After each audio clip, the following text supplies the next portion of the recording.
Red dot. Hey Akron, welcome back to Free Throw to Go. I'm your host Hank Forrester, coming to you live from the Goodyear Theater right here in Akron, Ohio. And I'm here once again with our favorite legend from the Crunch, Mr. Otto Orf. Good to see you. Jake, thank you so much for having me back. So right now there's so much happening right now, and I've been watching your story with the futsal programs here in Northeast Ohio. So congratulations on the courts you opened up over the summer.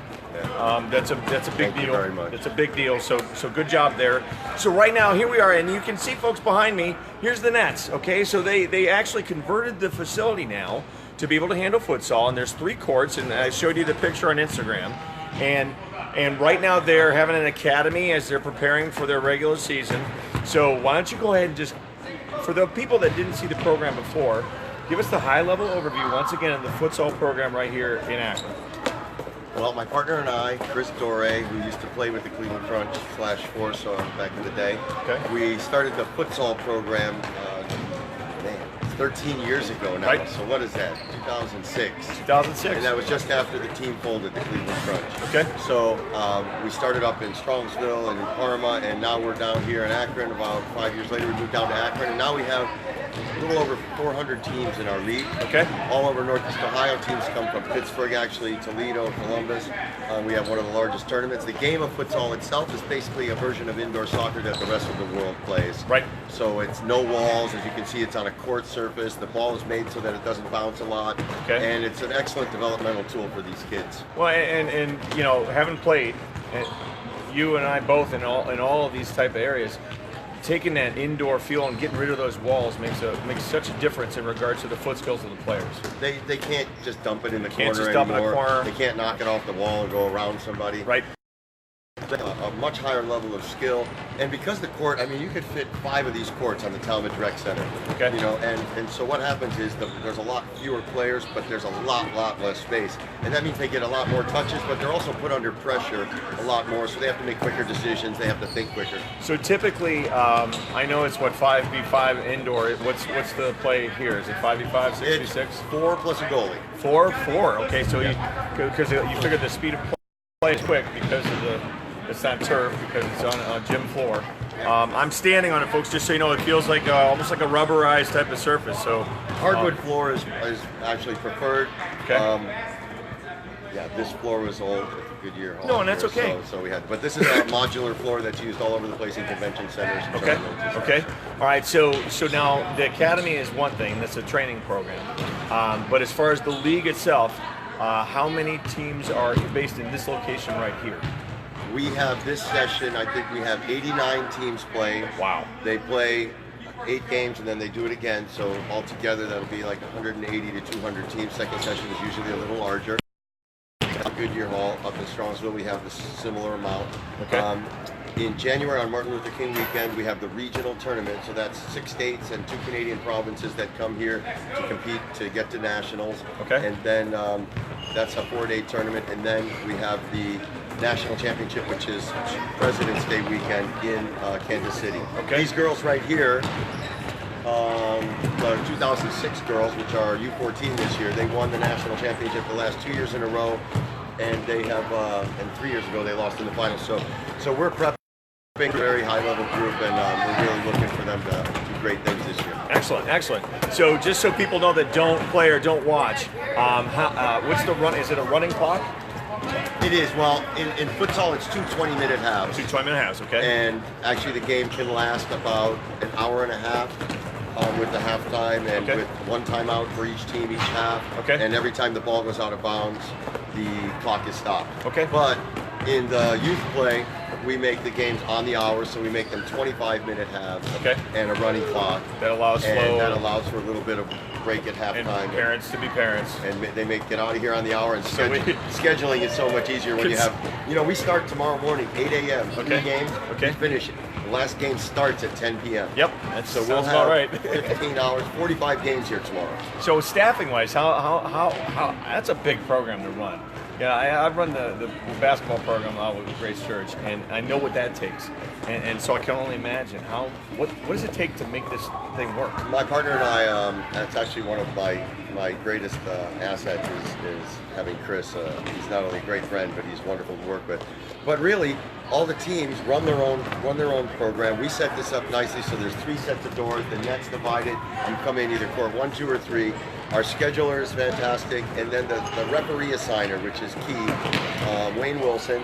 He does a great job. He's assigned most of the high school games and college games in all of Northeast Ohio. And I don't know what we're going to do when he retires, because he's the only guy you can call all day long and he doesn't answer, but you call him at 2 in the morning and he picks up on the first ring. That's funny. He's working all night long, and he's got, imagine assigning games at facilities, indoor, futsal, outdoor, all over the state. It's difficult. Sure. All right, so that pretty much covers this local program, but now we got big news coming, right? We're about to start something else. Yeah, so it's, I got to play for the U.S. national team in '96. Right. From '96 to 2003, I played for U.S. We went to the World Cup in 1996. Right. My coach, who coached then, was the winningest coach in all of indoor soccer history. He coached the Milwaukee Wave. He then asked me to come help him assist a little bit with the national team when he was in there. Well, when he retired from coaching indoor, he decided that he was and he talked to some guys like Donnie Nelson with the Mavericks, right, and Jim Buss from the Lakers, right, and they're starting Mark Cuban purchased basically the rights to the professional futsal league, right. So that's supposed to start in 2021, right. We decided that we're going to start a team in a regional league here to start developing American players, because as U.S. Soccer noted and the Professional Futsal League noted, that there's not any high-level adult futsal players. Most of the kids, when they get to 18, they're going to college to play outdoor. Right. They kind of drop off out of the futsal scene. Okay. So what we're going to try to do is give these kids a pathway. So by the time they're old enough, they'll have an option to go play professional soccer or professional futsal. If the NCAA would speed up their process a little bit, what a great game, because we have all the facilities that they could use, but that's another story. Okay. If futsal became a college scholarship eligible sport, it would change the makeup of it incredibly. Honestly, I can't see why it won't, because I just spent last weekend with the University of Akron EA sports team. Okay, the video game, right? Like varsity athletes as video gamers. Okay, new stadium, right? They built for them. It's amazing. Okay, so the point is, there's a lot that's changing right now, and I know we're going to evolve. This is an X Games version of soccer. Exactly. It really is. Exactly. So to that end, what we're doing is we're starting a men's team called the Akron Vulcans. Yep. Now there was a football team, I think 1961, 1 year AFL, the Vulcans. When I went to look up the name, I was kind of sad, but then I realized it was still available out there, so I bought up the domain, and we got a little trademark on it, and got an ownership group, which are a couple of former players, and we're really trying to make a push to have this hall return to what it was when the Goodyear Wingfoots played, and provide a high-level local sports team that fans and people in the area can get behind and come have a great night of entertainment. So when that occurs, the season starts in a month, right? The home opener is January 19th. January 19th, okay. Is it going to, what's that going to look like? Will it all be on the center court here? Yes, this court, the yellow lines that you see here, this court is, these youth courts are about, well, take about 2.5 of them to make up the men's court. So this yellow line. So I see it. Okay. So it's gonna. Wow. Okay. So that will be shifted to the center of this building. We have our sound booth up there, where our announcer will be. I see. We're gonna have seats, 150 sideline seats here. Okay. We're gonna have 10 tables for VIPs on the other side behind the player benches. Okay. And then we've got 950 seats up top. I see. Okay. So I do see it now. So I can see the corner kick areas. I see the. The netting on the side. The There's big net netting. that will Okay. get pulled back. All right, I see it. End. Okay. And, I couldn't visualize that, so that's I see that now. It makes sense. Yeah, I've been slowly working towards converting this place, and there's a few big things we're working on still, like how we're going to work the concessions and the ticketing. But other than that, we're looking for any volunteers. We're looking for people to come out and be part of the fan base, to start fan clubs. We're going to do Ray's Pub. Yep. Over on the west side there. They're the home of whenever the U.S. national teams play. They're the local outlaws. Right, and Ray is awesome, outpost. And they had already a party for us when we brought the national team coach of Argentina here.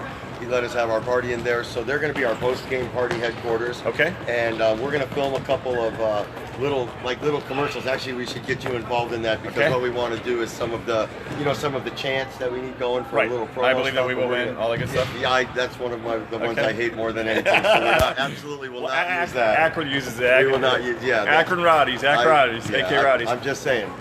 You will not hear that one with the Vulcans. Gotcha. But, But anyway, we as I mentioned to you, we got some spirit wear in just today.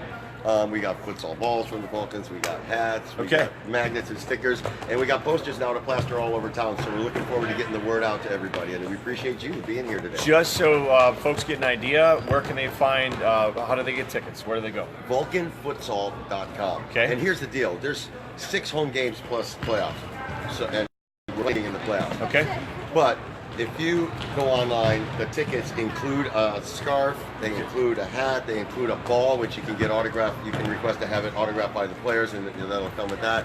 And the floor seats or the mezzanine seats, a season ticket is in between $100 and $200. Actually, I think it starts at $69. So you get some stuff with it so that you can represent the team well. Okay. And you get a ticket to every game, and you'll have your own seat for the entire season. As far as the players go, are they all local Akron, Northeast Ohio kids, or are there some international players there as well? That's been a challenge, actually, and you'll see streaming in now. There's some of the adults that are trying out for the team. But I guess we could break the news on your podcast here. Okay.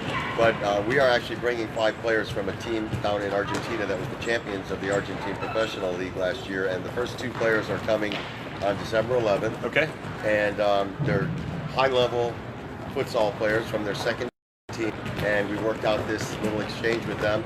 So they're going to come here and live with us, and they're going to show our kids how to play. They're going to show our men how to play. And then there's a great league which we discovered, and it's been going on for over a decade, I think more than 2 decades actually, up on the west side of Cleveland at the Michael Zone Recreation Center on Lorraine. And they have teams from all over, Central, South America, a lot of Africans, and actually that's where some of our coaches have come from. So basically what we've been doing, we gave jerseys, Vulcan jerseys, to one of those teams. Okay. Henry Costas, one of our coaches, is the owner or the sponsor of that team. And we found players from Jamaica. We found players from the Middle East. We got one from Japan. So, and from Africa, we got South Africa, we have the Congo. So we're finding players here and there and putting great athletes together, teaching them the game of futsal a little bit every Friday night. And when the Argentines get here, we'll work them into the system. Who's going to coach?